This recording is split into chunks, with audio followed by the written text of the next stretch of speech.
Sailing Through the Year with Christ. And it's taken from Mark chapter 4, verse 35 to 41.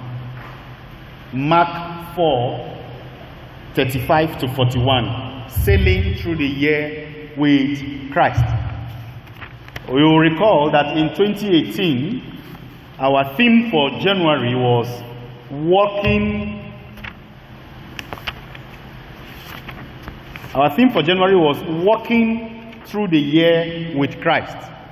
In 2018, January, we looked at walking through the year with Christ. And then in 2019, January, we considered living a faithful, fruitful, and fulfilling life in Christ. Then in 2020, God gave us the theme for January as abiding in grace to the end. Abiding in grace to the end. And for those of us that were here, January 2020, till now, you will recall, if you go through the year, you saw how imperative that January theme was. In the light of the events that took place in 2020, can you look back and rightly say that indeed it was grace that kept us? Yes. Because many of us that started the year 2020 fell through the course of that year. Some of us came as students hoping that by July 2020 you'll be out of this place. But today, you are still here. So it is still the grace that has kept you here. Some of us that started here last year died of various diseases. Some of COVID and some of other diseases. But grace that we considered in January 2020, God kept us through that whole year with grace. And so this year, He has given us a theme. And for January, not for the year, we take a theme every month. So the theme for this year is what? Sailing through the year with Christ. It's very, very important that we take note and build our experiences and our lives around these themes. Because these themes are not just developed out of the ordinary. They represent what we call the word of God to you for that month. Next month, God is going to give us another theme. And in the light of our previous experiences, we will enjoin each and every one of us to ensure that we take these themes seriously. Take note of it in your jotters and plan your prayer life. Plan your devotion time this month around this theme. Is very, very important. The first theme of the year actually links us to all the other months of the year. And so this month we are building our tent on Mark chapter 4 verse 35 to 41. Before I go into the message of today, I'd like to make some quick announcements, and that is the fact that for those of us who are coming here for the first time or for the first time this session, this semester, we would like to welcome you, and we would like to remind those that were around from last year that the rules and the guidelines for behavior in the body of Christ, particularly in this chapel, have not changed.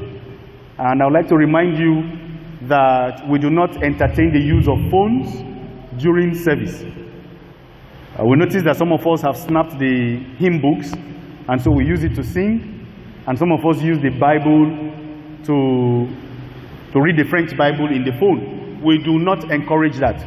We encourage you as much as possible to buy a hymn book, which is just 400 naira, which comes with hymns in French and in English, which will not only help you in the chapel, but will help your understanding and facilitate your comprehension of the French language, help you in your translation.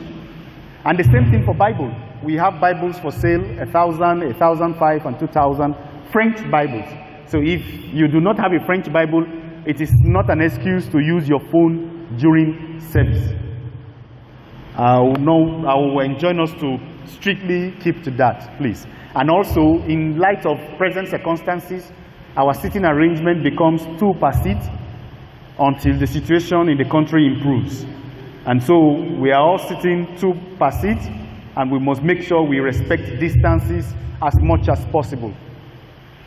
Thank you for compliance. So today we are going to look at the message that God has given to us, and the message is titled, Going to the Other Side. Going to the Other Side. In line with the foundation that I have already laid, we are beginning the year, and January is always like a hinge month. The hinge is what the door hangs on, that makes the door to open and close. There is no door without a hinge. And so every year is like a door. And that door is based on what? A hinge. And the hinge for the year is usually January. In January, many people make what we know as New Year resolutions, even though some do not keep to it. But in January, it is important to take a critical look at your past and at the future ahead of you.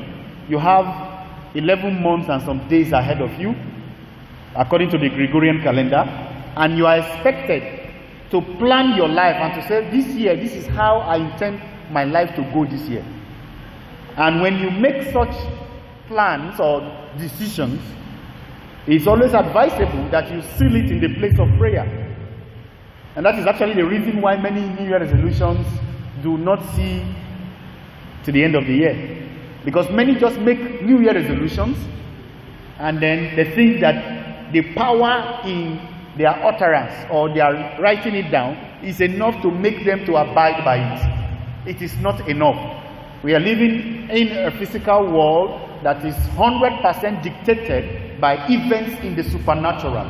So you cannot shape events in the physical without first shaping it in the supernatural. And so this year, this January, with our team sailing through the year, we have a message today which is talking about going to the other side. Where is the other side? The other side, in the context of our theme and in the context of this passage that we are going to read today, is December to January 2022. I do not think that there is anyone here who is not desirous of seeing January 2022. We all that are here, irrespective of the challenges and issues that we may have, we all want to see what? January 2022. We want to see December 2021. It's a desire. It's an intention. It's an objective that all humans share. You hardly come across humans, except those that are suicidal, who do not want to live out through the end of the year. And so, we are going to start by reading through the book of Mark, Mark chapter 4. Turn with me quickly to the book of Mark, Mark chapter 4. We're going to take a reading from verse 35. Mark 4, verse 35. Are we all there? All right, so as evening fell, can everyone say as evening fell? What does that mean? As evening fell. Mind you, every word in the Bible has a specific meaning and a significance. It is not written because the writers lacked the words. Permit me to also remind you that every scripture is inspired by God. The Spirit of God inspired every word that is in the Bible. So what does it mean when the Bible says, as evening fell? Literally, it means that evening came that day. Jesus had gone through places, and a point in time came, he found himself somewhere, and it was evening. What does evening represent? Evening represents the dying hours of a day. Each day, God liberally gives all of us 24 hours. The richest and the poorest, they have one equal gift from God every day. And that gift is what? The gift of time. The gift of time. The billionaire has 24 hours. The poorest man has 24 hours. The difference between both of them is what they do with the time given to them by God. And so in the 24 hours that we are all given by God, there is a period as from 6 p.m., which is 18 hours. The evening starts entering. When the evening comes, in any day, people begin to do what? They begin to close up. They begin to round up. If you went to market, when evening is coming, it's a time for you to start planning on how to go back. If you are in school, the evening classes are usually the last set of classes for the day. If you are at work, there is, except those that run shifts, all offices close in the evenings. And so by 4 p.m., people have begun what? Closing down, shutting down their systems. So what does this verse mean when it says, as evening comes? It means that a point in time will come on earth when it will be evening, where no man will be able to walk. And if you look at the calendar of life, if you look at the calendar of events that have happened since our Lord Jesus Christ came and died over 2,000 years ago, we are already in the third day, which is the third millennium. We are already effectively in the 3,000 years period after Christ. Now, what are we saying? We are in the third day. And in the third day, according to biblical prophecies, represents the day of the return of Christ. So if it's been 2 days that Jesus died, if it's been 2 days, 2,000 years that Jesus left and told us that he was going to come back, he's going to come back in the third day, just as he resurrected on the third day. He's going to come back in the third day. What is the third day? What is the principle of the third day and the seventh day? Because of our time, we will not be able to go into that, but permit me to inform you that we are in the prophetic third day. And that represents the evening of everything that we are here to do on earth. For those of us who are young, less than 5, less than 10, less than 70, less than 80, we are already what? In the evening of the biblical calendar. Now for those of us who are also above 60, it is usually said that, oh, I have entered the evening of my life. Because it is not at the age of 60 again that you start perhaps learning new tricks, learning new job skills. Although people at the age of 80 still acquire degrees, but that as from 60, because of the nature of life now, 60 has become, the beginning of the evening of every human life. In the previous years, where Methuselah lived up to 900 and something years, he even got married, I think, at the age of 300. So as at the time he was 60, he was still considered as a youth. But now, where life has, 70 is a grace, 80, 90 is blessing from God. So once you are 60, it is considered that you have reached the evening of your life, isn't it? But we are talking about the evening in the calendar period, the calendar of events of God in the Bible. We are already in the evening. Whether you are young, whether you are old, you are effectively in the evening time. And what does that mean? It means that it is time for us to prepare to go home. It's time for us to begin to prepare for what the Bible calls persecution. It has already started. For those of us who were alive during 2020, you don't need to be reminded that indeed the whole world has entered a period that is called the evening period. And so the disciples in verse 35 said, as evening fell, Jesus said to his disciples, what did he say to them? Let's cross over to the other side. Let us cross over to the other side. This is what? An instruction and a word from our Lord Jesus Christ. To who? To the disciples. This same instruction and word is what God is telling us this January 2021. Jesus is telling us, let us cross to the other side. We have previously considered the effectiveness and the power in the Word of God.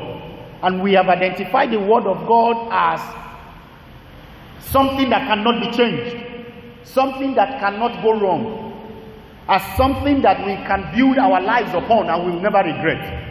So when Jesus tells you, let us cross to the other side of the lake, it means that he is desirous of moving us from one level to the other.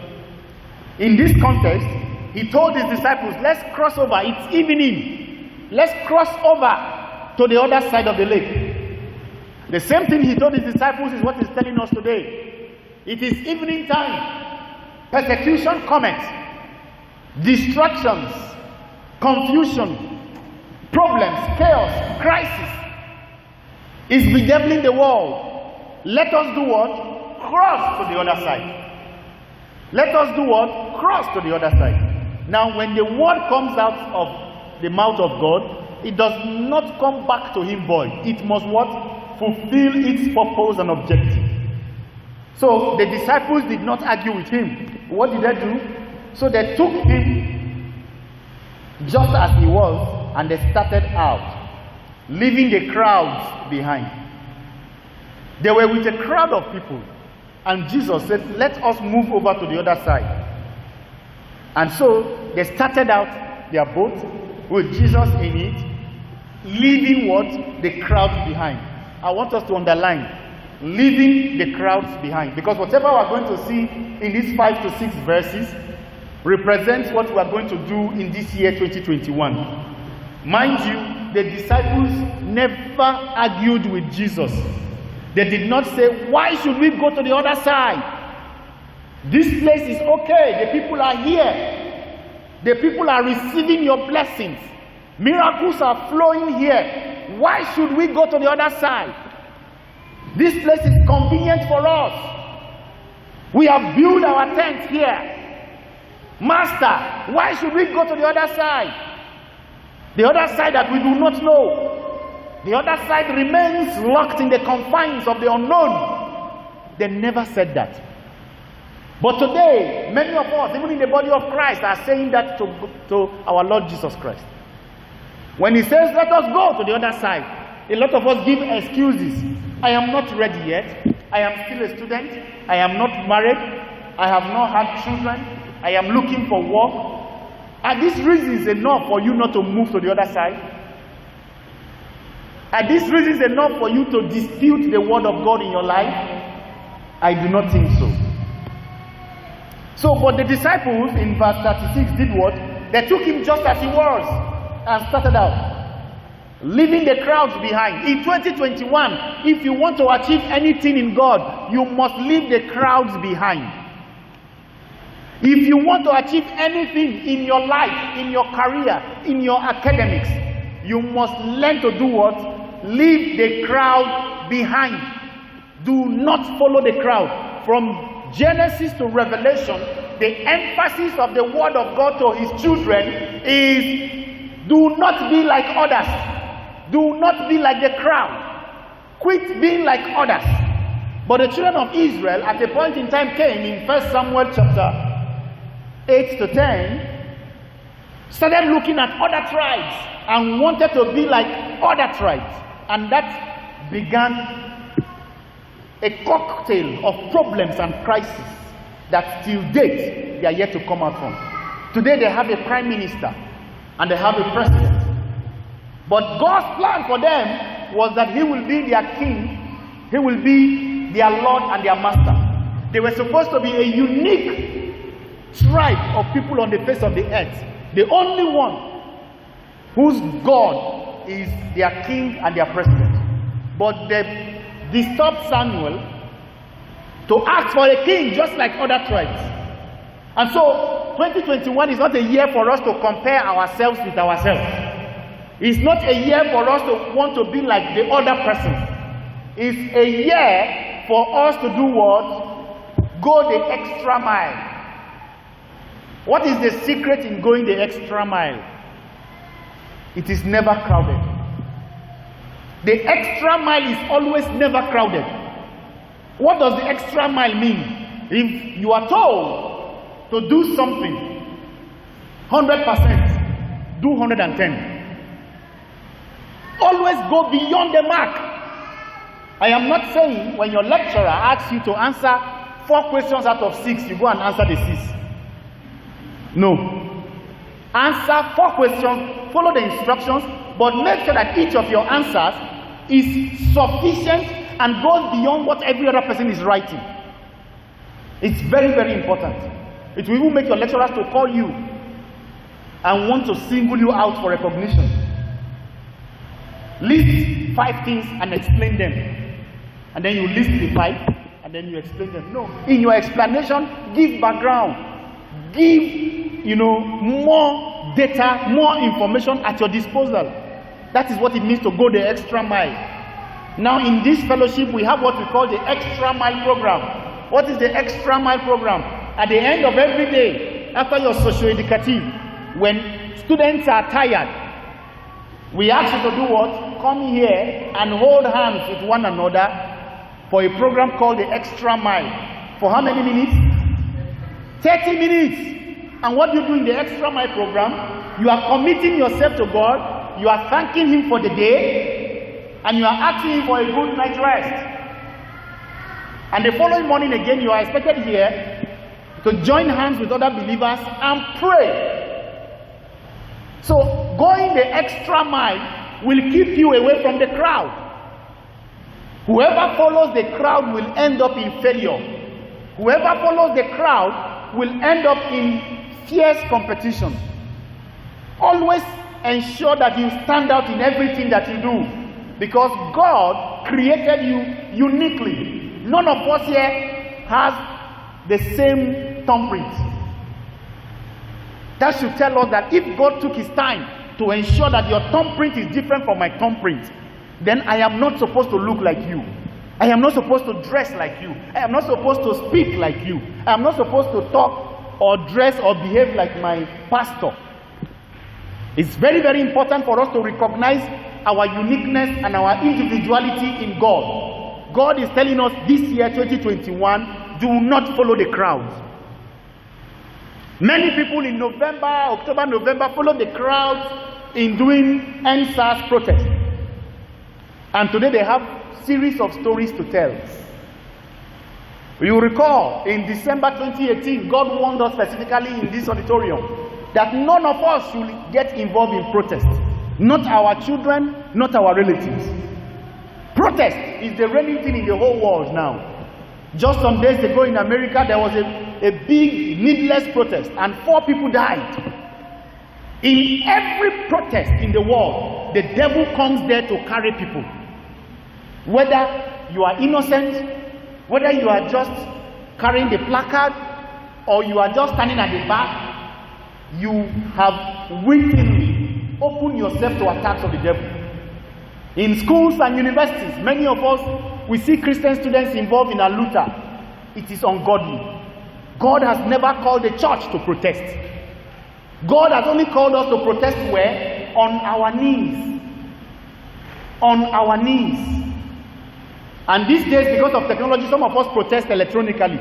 You go on Twitter and you say #NSAS. You have already protested. Some of us go to WhatsApp and send things protesting. You have already protested. It's very, very important for us to always remember that whatever we post on social media, a day is coming, and that day is called the Judgment Day. You are going to defend every post. Every single post. God will show you on a screen. You will see your post. Very, very important. This was a warning from the Spirit of God.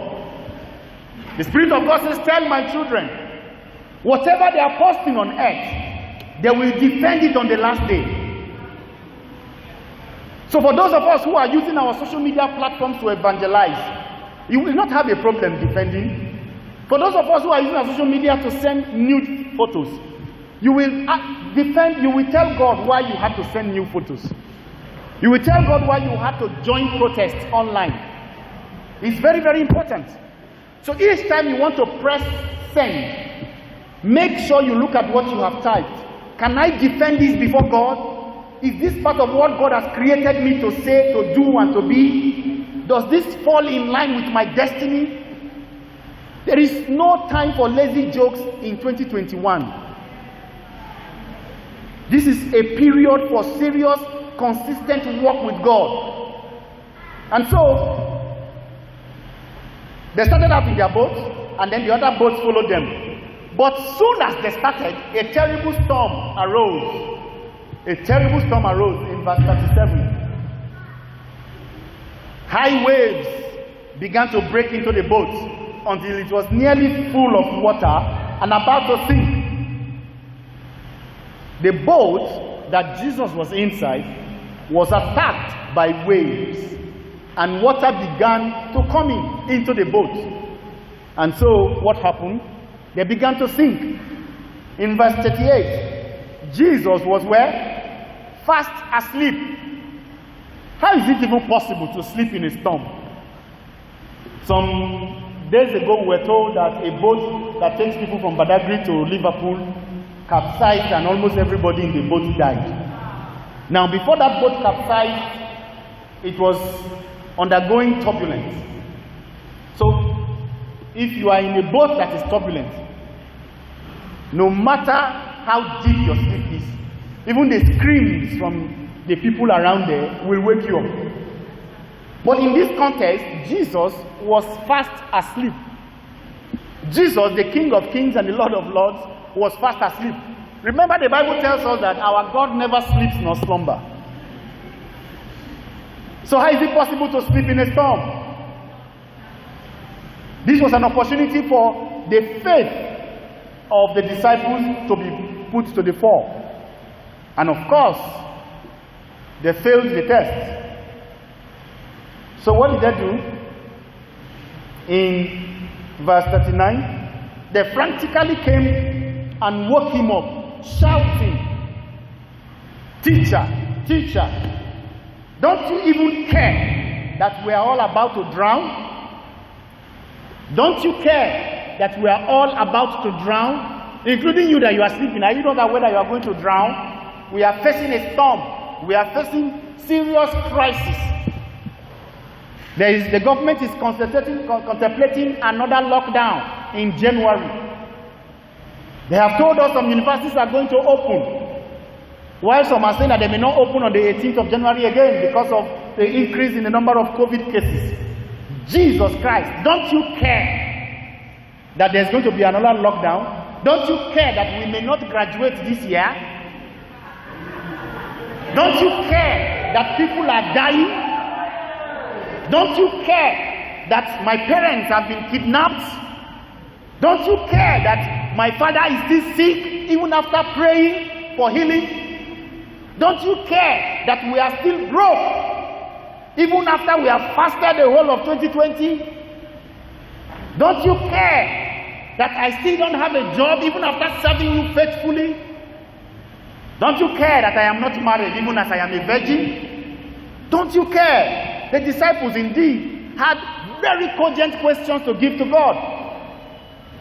But they forgot that the person that was in the boat with them was God. Also, what does the boat represent? The boat represents life here on earth. We recall in the book of Genesis, God asked Noah to do what? Build him a boat. Build me a boat. And when he started building, people came and asked him, "What are you doing?" He said, "I'm building a boat." "Okay, what is the boat for?" Says it's going to rain on earth and everybody will need to enter that boat. They say, "What is rain?" There was no rain before. So God's request and demand upon Noah at that time was to build him a boat. And how many years did Noah build the boat? 120 years. It took him 120 years to build God a boat. So what does it mean to build a boat? It's to build a life. Build, construct a lifestyle, a mentality. He was constructing an end-time mentality, building that boat. And on the day the boat set sail, those that laughed at him recognized with their dying breath that indeed he was right, building a boat. And they went to beg him to open the door for them to enter the boat. May we not beg those that we laughed at what they were doing, asking them to grant us access to what they were doing that we laughed at in Jesus' name. A lot of our colleagues do things, and there's some of us who come and laugh at them. It's very, very important for us to take note of that. When God asks anyone to do anything, don't laugh at that person. Because those that laughed at Noah later came to beg Noah to open the boat. But unfortunately, the key was not with Noah. And so they did what? They perished. So these people were in a boat. They were in a lifestyle. They were in a place with our Lord Jesus Christ. And that boat came under attack. So this is a message for those of us who believe that once I give my life to Christ, my life is free of every attack. My life is supposed to go what? Smoothly. I am not supposed to lack money. I am not supposed to lack divine health. I know a lot of ministries are preaching that. You cannot be sick. If you are sick, that means there is a sin in your life. You cannot be attacked by the devil. You cannot be chasing the devil anytime, except you are not born again. Some of us tell us that you should not even attend burial. If your father dies, don't go. Let the dead bury the dead. Yes, there are ministries even in Badagry here that they don't announce obituary. Yes, but when the parents of the GO died, they announced the obituary. So it's quite unfortunate that the word of God is so explicit, yet we tend to mix it with our denominational doctrines. So that you are in a boat with Jesus doesn't what? Extricate you from attacks of the enemy. That you are born again doesn't mean that there will not be waves, there will not be storms of life. The moment you give your life to Christ, you should be congratulated and welcome to a life of storms. There is no one who lived and died in Christ that has not encountered storms. Even Jesus Christ himself faced storms of life. So who are you that you say, because I am born again, I should not be attacked? The waves, of course, if you know, waves of the seas are controlled by marine powers. Most times some people tell you, oh, it's pure geographical factor. Maybe there was the easterly winds and the northwesterly winds that came and... No! The powers of darkness knew that Jesus was in the boat. But they tried to do what? Capsize the boat. If you see what he went to do in chapter 5, you will notice that the miracle of chapter 5 was part of what the devil was trying to prevent getting them to that place. So each time you are about to fulfill destiny in life, each time you are about to do something, the devil will always want to come and rock your boat. For some of us, our boats already have been rocked by the cancellation of our academic calendar last year, or the elongation of our academic calendar. Yes, of course, COVID has disrupted the whole world. Some of us are even lucky to be alive. Some countries are yet to open their schools. So you are even favored to be in school, even though there is no idea of when you are going to graduate. So that you are in the boat with Christ doesn't mean that your academic calendar will not be disrupted. I studied French in the University of Jos, a 4-year course, for 6 years. 6 years. I spent 6 years studying a 4-year course without repeating, without carrying over. So, there are storms of life. When people fall sick, do not laugh at them that they are sick as a result of their sinfulness. We need to really correct that in the body of Christ. So the storms came, and the disciples were frantic. Now, when the storms of life come, what do? What is your response to the storms of life? Do you become frantic like the disciples? Do you go to man? Or do you run to God? They were frantic, they were doing all sorts of things until they realized themselves and came to God. But when they came to God, what did they offer? Was it a prayer of appreciation? Was it a prayer of invocation? Or a prayer of blame game? They came to him, blaming him. Master, do you not care that we perish? So they were thinking that even the master will perish. That is the height of faithlessness for any one of God, any child of God, to think that God will ever perish or God will fail. It's the height of faithlessness because we are seeing it in the body of Christ today. We see members of churches going to the devil to use charms against their pastor. So the mere fact that you think that your pastor can be attacked by the devil shows that you are not even in Christ. It's very, very important. We must not slide into faithlessness in 2021. 1 minute of faithlessness is enough to seal our destiny in 2021. God is warning us that our faith level must be higher than that of the disciples here. So when storms come, let's not be frantic. What are we supposed to do? Go to God in prayer.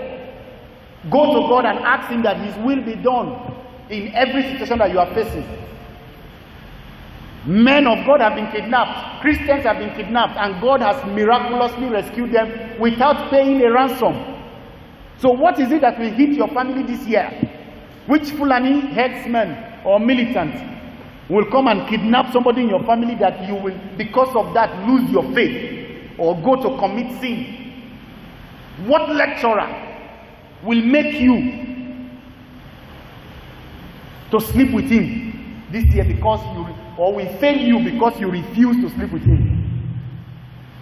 What lecturer will have the capacity to fail you if you remain faithful in Christ? A lot of things are going to come our way this year. Challenges to our health, challenges to our finances, challenges to our academics. But God is telling us that we should not be frantic. We should not run helter-skelter. We should come back to him. Go to God and you will overcome everything. Last year, many people became pregnant because of the lockdown. Many sisters threw caution to the winds and became pregnant because of the lockdown. Many sisters who were supposed to be, even in Christ, became pregnant out of what? Premarital sex.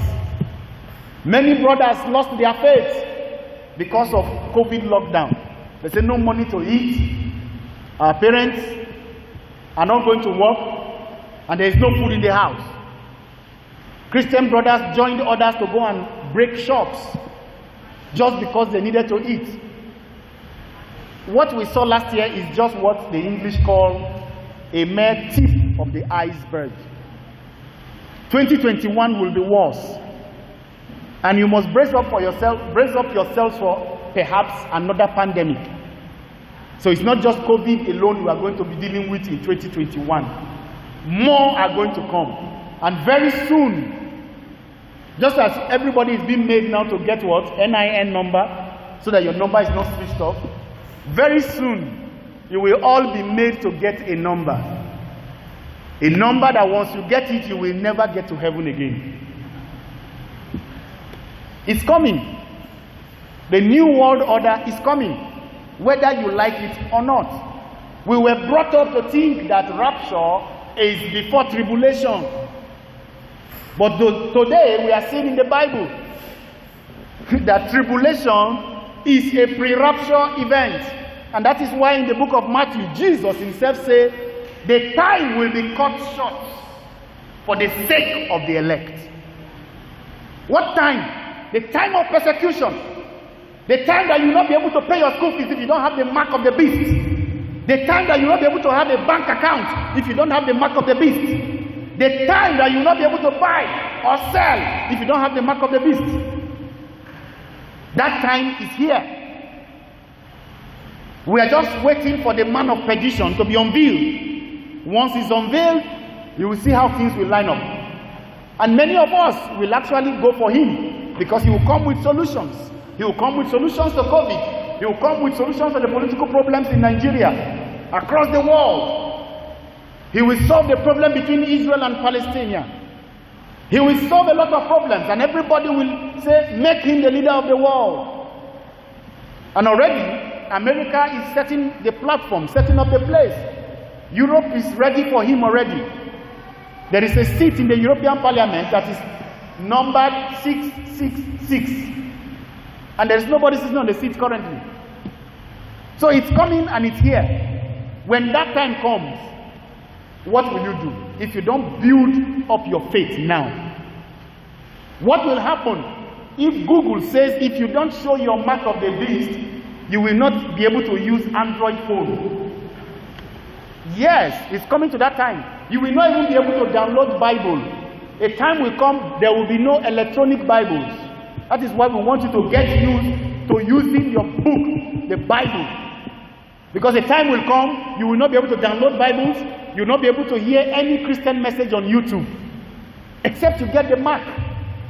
A time will come, you will not be able to use social media. Facebook will require that code before you access your account. So what will you do?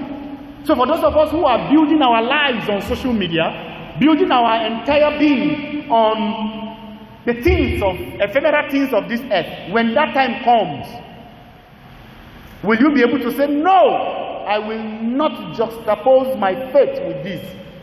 Will you be able to say, no, I will never get this mark? Will you be able to say that?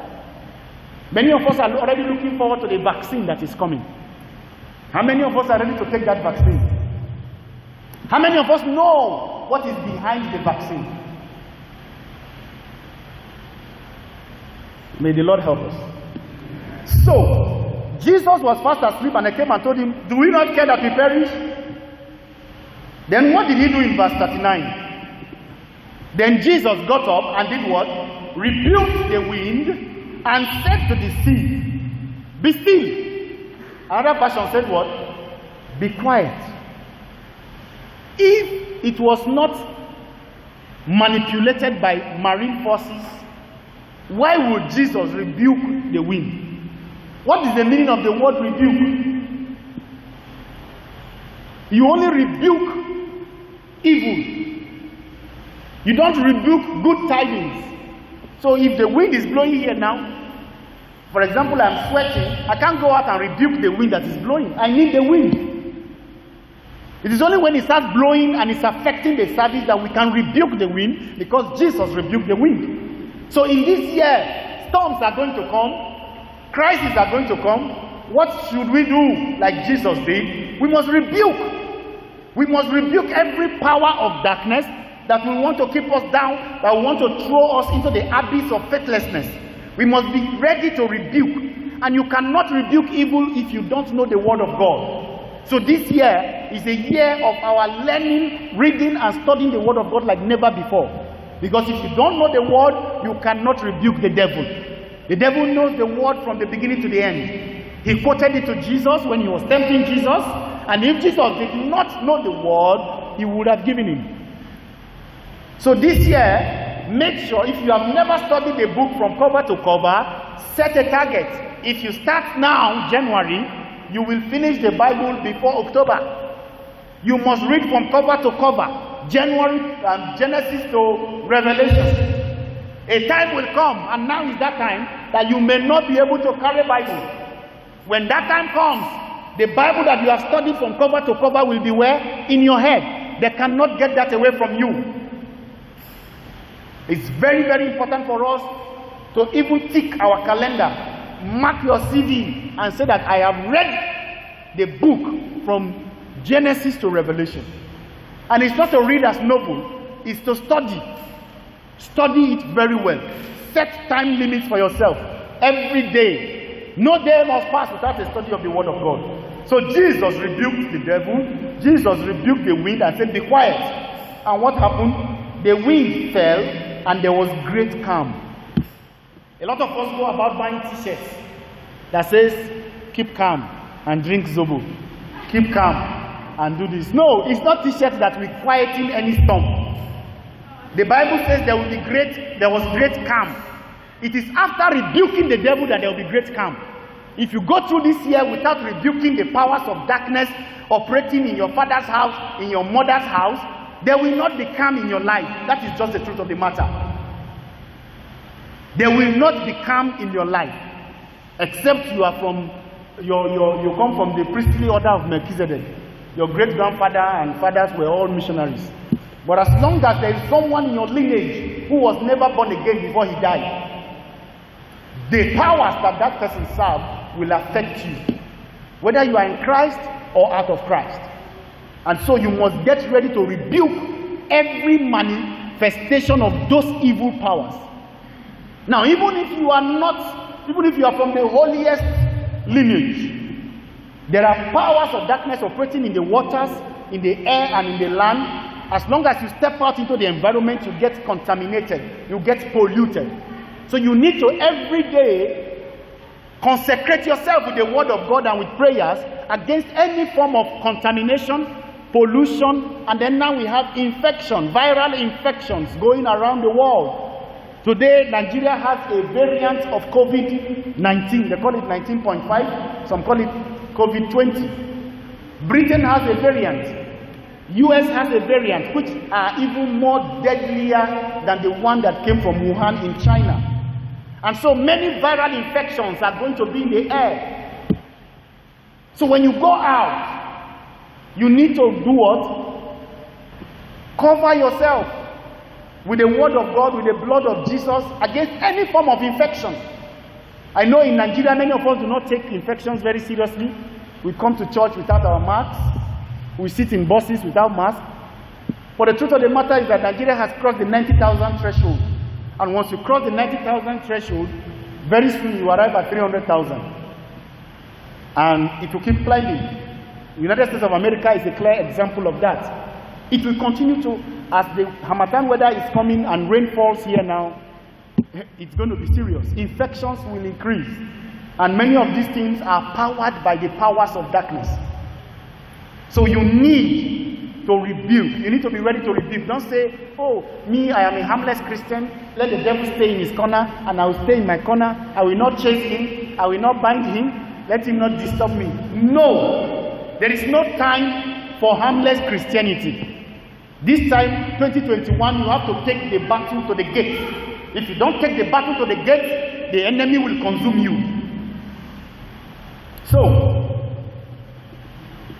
there was great calm after Jesus rebuked the wind. So if you want calm in your life, get ready to rebuke. Verse 40, and he asked them, why were you so fearful? Who has a different version?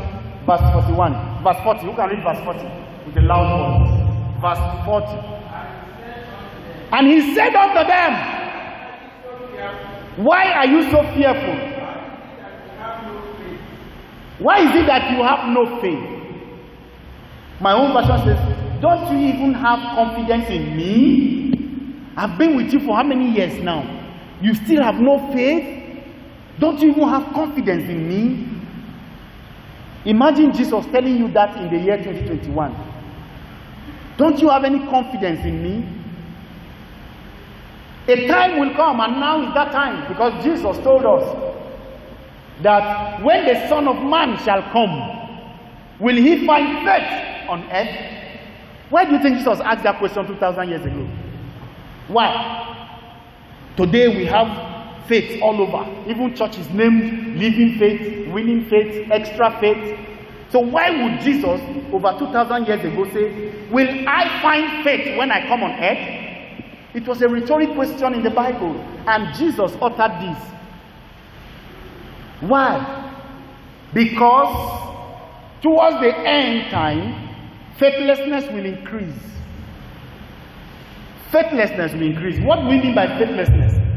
when whatever faith you exercise, when it is towards material things, what to eat, what to wear, where to go to, you are faithless.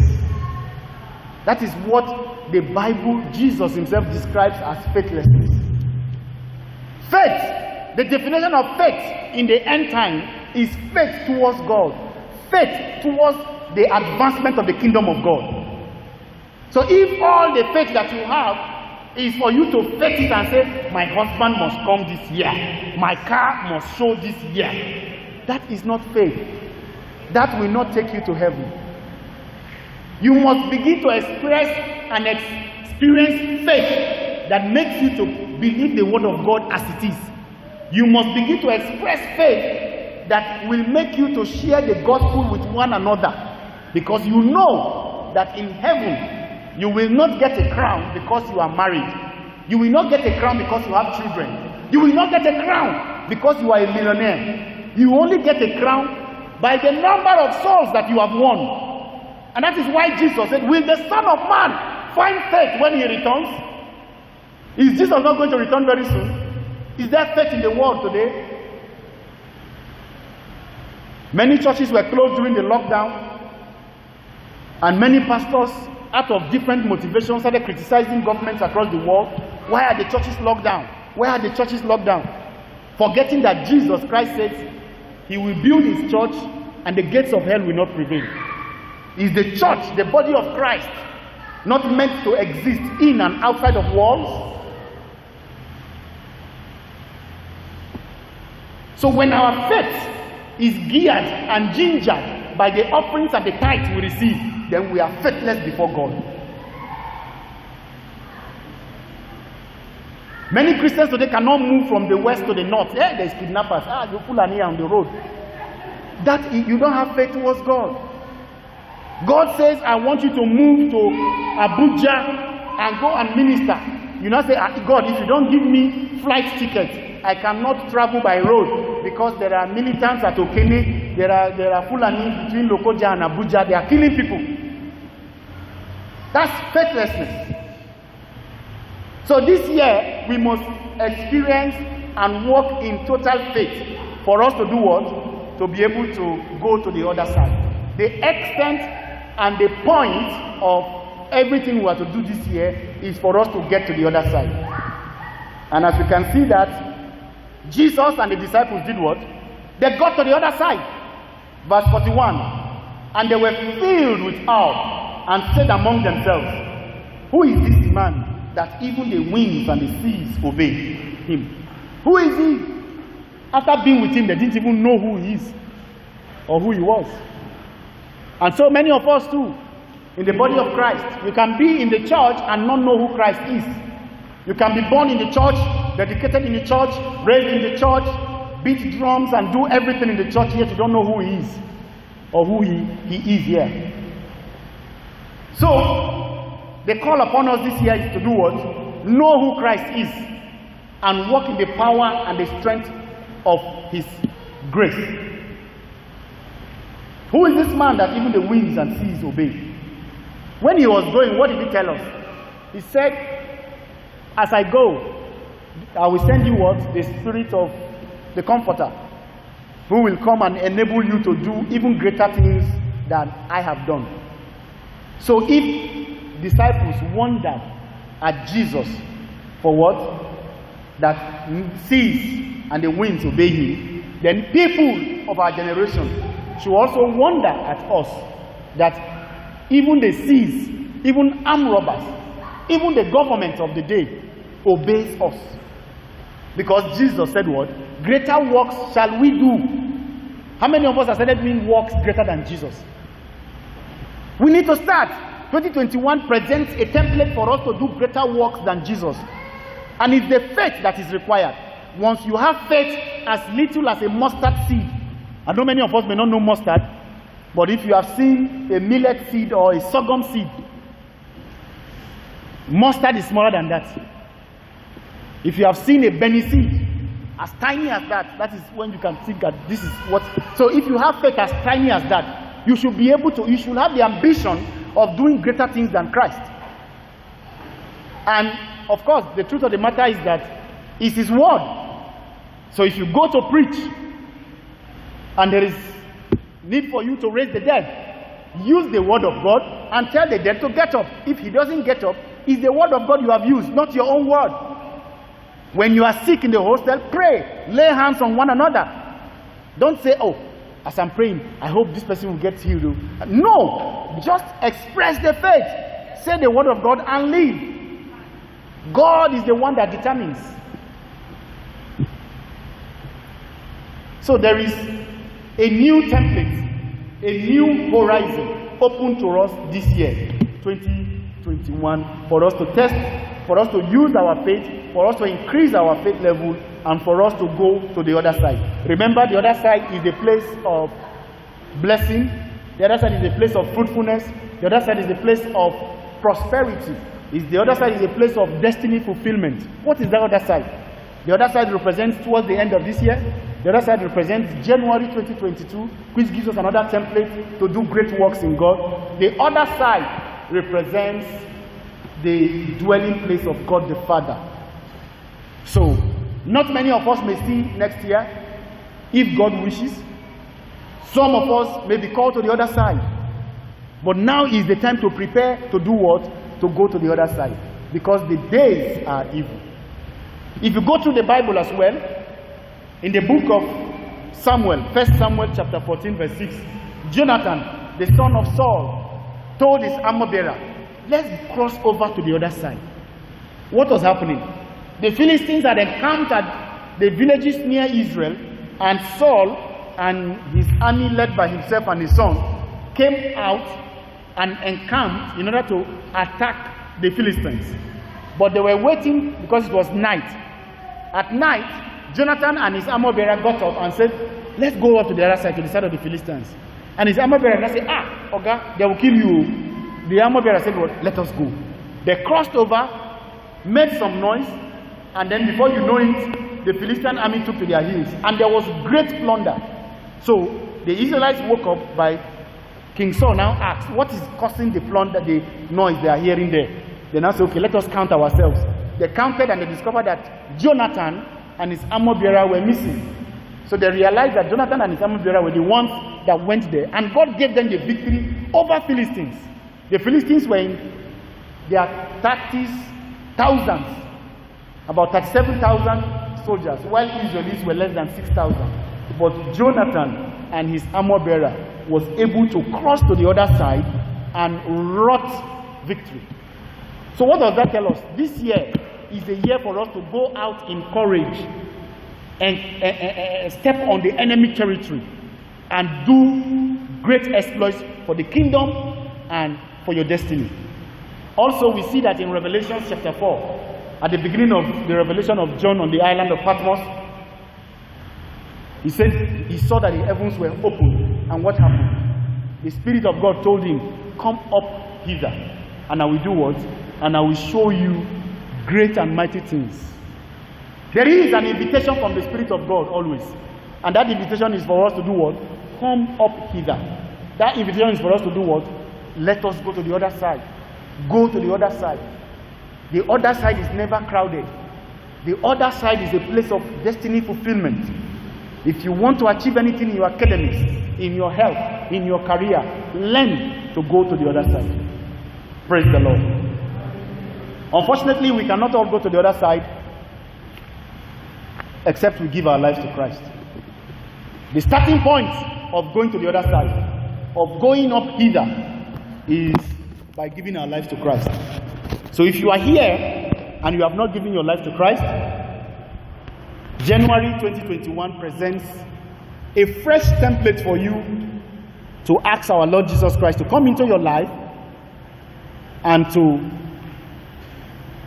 cause you to move to the other side throughout this year. You need to move and walk in faith. You need to do great exploits for God this year. But you must start from what? The place of accepting Him as your Lord and personal Savior. Can we all rise up on our feet as we go into prayers?